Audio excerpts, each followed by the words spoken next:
there was just one paragraph in the story of the funeral of the Shankill bomber, Thomas Begley, who'd blown himself up with his own bomb, where Adams and McGuinness had carried the coffin. And I felt it was very important to include in that story, because there was lots of condemnation, the traditional sort of Westminster backlash, how dare they, they're just terrorists. And I just this little bit of context to say he had to carry that coffin because he had to keep the Republican movement in one piece. And more, here we find you as a Fleet Street based Northern Irish reporter sent to go and cover the Troubles. And you're chosen, for this you've chosen a specific story from October 1993, a huge loss of life that many at the time thought would derail the peace process, which was, as it happened, sort of starting to come towards its conclusion. Tell us about this story and most importantly, why this was the one that nearly broke you. So this was October 1993, and there was one particular week which is kind of begins with the Shankill Road bombing, when the IRA tried to bomb a meeting of the leadership of a loyalist paramilitary group, but they blow up a fishmongers on the Shankill Road. I think 9 people were killed.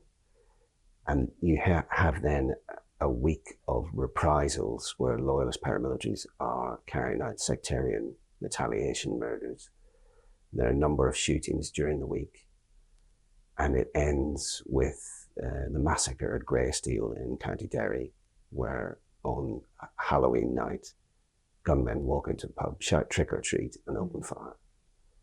And why did it nearly break me? It was a very strange experience to be, having grown up in Northern Ireland and worked on my local paper, to have then gone to London, be working on Fleet Street. I was working for the Telegraph at the time.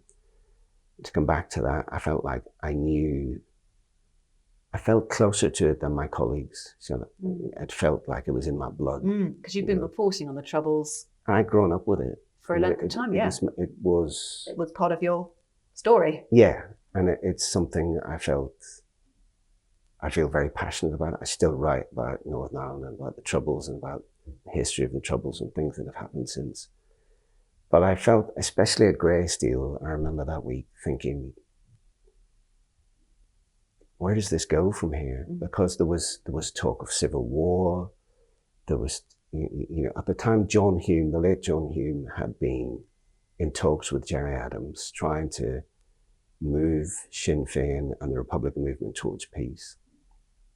And Hume arrived at the funerals for some of the Greysteel victims, and he was just shattered.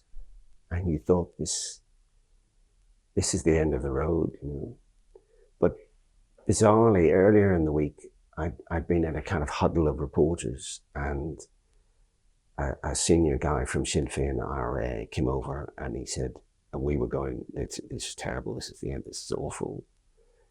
And he said, no, this is the death throes, this is the extremes flailing around. And he was kind of saying, this will still get over the line, and we will still progress towards peace.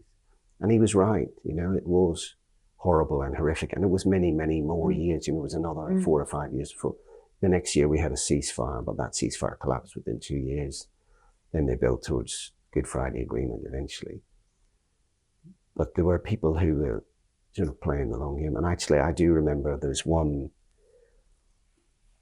my kind of important contribution I felt at the time, in that week, was there was just one paragraph in the story of the funeral of the Shankill bomber, Thomas Begley, who'd blown himself up with his own bomb, where Adams and McGuinness had carried the coffin.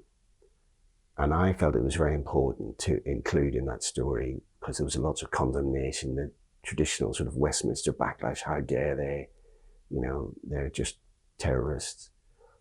And I just this little bit of context to say he had to carry that coffin because he had to keep the Republican movement in one piece. And more significantly, if he hadn't have carried. Well, if they had split, then you would have had, and you wouldn't have moved towards the peace process. I think you would have split asunder.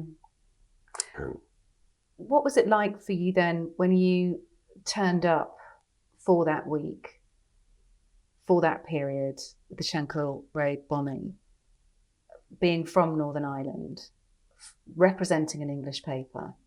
What was that like for you emotionally? You say it nearly broke you, but was that the point at which kind of personally you thought this will never end?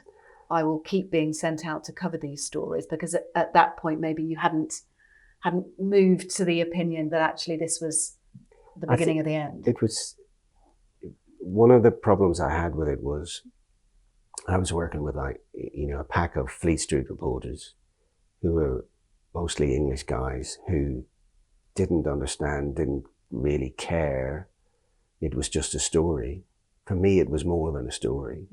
It was kind of, personal in a way. That this really mattered to me. It didn't, and you can do a story, the news caravan moves on, but I really felt like, and I really remember being in Greysteel and they had lots of red and white flags around because Derry had just been in, I think, in the All-Ireland final, Gaelic football final or something. And my family's steeped in Gaelic football and Gaelic sports, and that really, all of these things chimed with me in a way. I felt it was so much more personal than for a lot of my colleagues at the time.